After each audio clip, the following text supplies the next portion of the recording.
त्रिपुरां परात्परकलां श्रीचक्रसञ्चारिणी।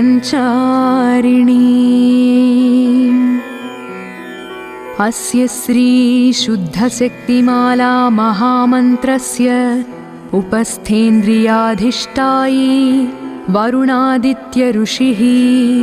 दैवी गायत्री छन्दः सात्विक ककार भट्टारकपीठस्थिता। कामेश्वराङ्कनिलया महाकामेश्वरी श्रीललिता परा भट्टारिका देवता। ऐं बीजं क्लीं शक्तिः सौः कीलकं मम खड्गसिद्ध्यर्थे जपे विनियोगः। मूलमन्त्रेण षडङ्गन्यासं कुर्यात् ध्यानम्।